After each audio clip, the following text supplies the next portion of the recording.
ನಮಸ್ತೆ ಮಾಸ್ಟರ್ಸ್. 69ನೇ ದಿನದ ತುಳಸಿದಳ ಭಾಗ 1ರ ಪತ್ರಿಜಿ ಆತ್ಮಜ್ಞಾನ ಪ್ರಕಾಶಕ್ಕೆ ನಿಮಗೆಲ್ಲರಿಗೂ ಸ್ವಾಗತ ಸುಸ್ವಾಗತ ಮಾಸ್ಟರ್ಸ್. ಈ ದಿನದ ಸಂದೇಶ ಭಕ್ತಿಯೋಗ ಅಂತ. ಯೋಗ ಎಂದರೆ ಸಾಧನೆ ಅಂತ. ನಿಜಕ್ಕೂ ಭಕ್ತಿ ಎನ್ನುವುದು ಒಂದು ಸಾಧನಾ ವಿಷಯ ಅಲ್ಲ. ಭಕ್ತಿ ಎನ್ನುವುದು ಒಂದು ಸಿದ್ಧ ಸ್ಥಿತಿ. ಕರ್ಮಯೋಗ ಎನ್ನುವುದು ಇದೆ, ರಾಜಯೋಗ ಎನ್ನುವುದು ಇದೆ, ಜ್ಞಾನಯೋಗ ಅನ್ನೋದು ಕೂಡ ಇದೆ.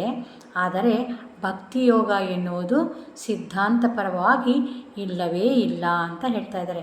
ಕರ್ಮಯೋಗ ಸಾಧನೆಯನ್ನು ಮಾಡಬೇಕು, ಜ್ಞಾನಯೋಗ ಸಾಧನೆಯನ್ನು ಮಾಡಬೇಕು, ರಾಜಯೋಗ ಸಾಧನೆಯನ್ನು ಮಾಡಬೇಕು.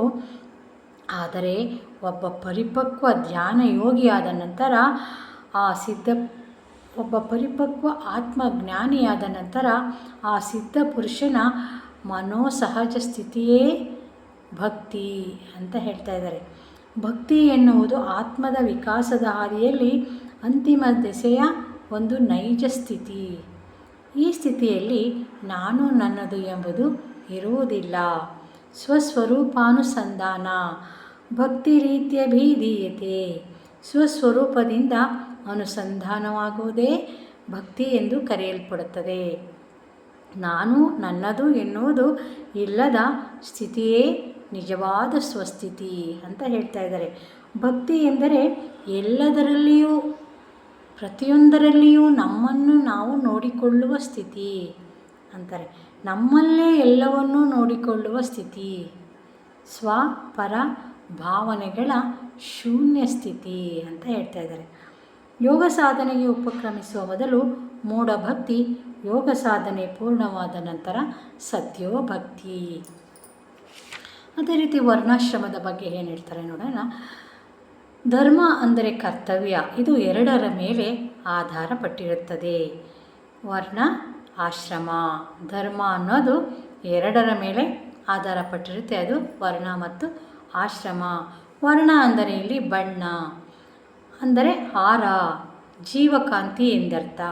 ಹಾರ ಎಂದರೆ ಮಾನವನ ಸುತ್ತಲೂ ಇರುವ ಕಾಂತಿ ವಲಯ. ಇದು ಅಂಶಾತ್ಮದ ಒಂದು ಪರಿಪಕ್ವ ಮಟ್ಟದ ಮೇಲೆ ಆಧಾರ ಪಟ್ಟಿರುತ್ತದೆ. ಇದು ನಮ್ಮ ಕರ್ತವ್ಯ, ನಮ್ಮ ಧರ್ಮ, ನಮ್ಮ ಆತ್ಮದ ಒಂದು ಜ್ಞಾನಗಳ ಸ್ಥಿತಿಯ ಮೇಲೆ ಆಧಾರವಾಗಿರುತ್ತದೆ. ಆಶ್ರಮ ಅಂದರೆ ನಿಲಯ, ದೇಹವೇ ನಮ್ಮ ಯಥಾರ್ಥ ನಿಲಯ. ನಾವು ಯಾವಾಗಲೂ ಏನು ಮಾಡಬೇಕೆಂಬುದು ಕೇವಲ ನಮ್ಮ ಆತ್ಮಸ್ಥಿತಿಯ ಮೇಲೆ ಅಲ್ಲದೆ ನಮ್ಮ ದೇಹ ವಯೋಸ್ಥಿತಿಯ ಮೇಲೆ ಕೂಡ ಆಧಾರ ಪಟ್ಟಿರುತ್ತದೆ ಅಲ್ವಾ. ಕೇವಲ ಜ್ಞಾನಿಗಳೇ ತಮ್ಮ ಸ್ವಂತ ಧರ್ಮವನ್ನು ಕುರಿತಾಗಲಿ ಇತರರ ಧರ್ಮವನ್ನು ಕುರಿತಾಗಲಿ ನಿಜ ಸ್ವರೂಪವನ್ನು ತಿಳಿದುಕೊಳ್ಳಬಲ್ಲರು. ಜ್ಞಾನಿಗಳಲ್ಲದವರು ತಮ್ಮ ಸ್ವಧರ್ಮವನ್ನು ಕುರಿತು ತಿಳಿದುಕೊಳ್ಳಲಾರರು. ಇತರ ಧರ್ಮವನ್ನು ಕುರಿತು ಅದಕ್ಕಿಂತಲೂ ತಿಳಿದುಕೊಳ್ಳಲಾರರು ಅಂತ ಹೇಳ್ತಾ ಇದ್ದಾರೆ. ಅದೇ ರೀತಿ ಸಂಸಾರವೇ ನಿರ್ವಾಣ ಎಂದಿದ್ದಾನೆ ಆಚಾರ್ಯ ನಾಗಾರ್ಜುನ.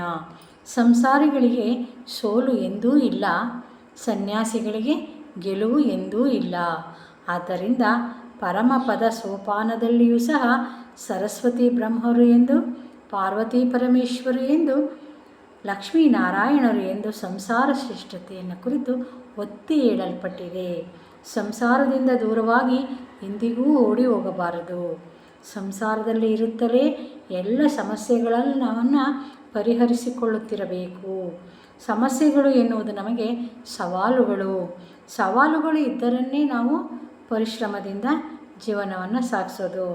ಪರಿಶ್ರಮಿಸಿದರೇ ನಮಗೆ ಪ್ರಗತಿ, ಇಲ್ಲವಾದರೆ ಎಲ್ಲಿರುವ ಕಂಬಳಿ ಅಲ್ಲಿಯೇ ಇರುತ್ತದೆ. ಸಂಸಾರ ಮಾಡುವುದು ಎಂಬುದು ಅತ್ಯಂತ ಪ್ರಕೃತಿ ಸಹಜ. ಸನ್ಯಾಸ ಎನ್ನುವುದು ಪ್ರಕೃತಿ ಸಹಜತ್ವಕ್ಕೆ ವಿರುದ್ಧ. ಸಂಸಾರವನ್ನು ಎಂದಿಗೂ ಬಿಡಬಾರದು. ಸಂಸಾರದಿಂದ ಇರುತ್ತಲೇ ಅಸಂಗತ್ವವನ್ನು ಮೇಳೈಸಬೇಕು. ಸಂಸಾರದಿಂದಲೇ ನಾವು ಸಿದ್ಧಿಯನ್ನು ಪಡೆಯಬೇಕು. ಸಂಸಾರದಲ್ಲಿ ಸಿದ್ಧಿ ಮುಕ್ತ, ಇಂಥ ಸಂಸಾರ ಯೋಗಿಯು ಲೋಕ ಪ್ರಸಿದ್ಧ. ಸಂಸಾರದಲ್ಲಿ ಮುಕ್ತಿ ಸಿದ್ಧ ಅಂತ ನಾವು ಸಂಸಾರದಲ್ಲಿ ನಾವು ಭವಬಂಧನಗಳನ್ನು ಅನುಭವಿಸುತ್ತಾ ಅವೆಲ್ಲವನ್ನು ಸಮಚಿತ್ತದಿಂದ ನಿಭಾಯಿಸ್ಕೊಳ್ತಾ ನಾವು ಜೀವನ್ಮುಕ್ತಿ ಪಥದತ್ತ ಸಾಗಬೇಕು. ಧ್ಯಾನದಿಂದ ಜ್ಞಾನ, ಜ್ಞಾನದಿಂದ ಮುಕ್ತಿ, ಮುಕ್ತಿಯಿಂದ ಮೋಕ್ಷ ಪಥದತ್ತ ಸಾಗೋಣ ಮಾಸ್ಟರ್ಸ್. ಜೈ ಹೋ ಪತ್ರಿಜಿ, ಜೈ ಹೋ ಪತ್ರಿಜಿ, ಜೈ ಹೋ Patriji. Thank you masters, thank you so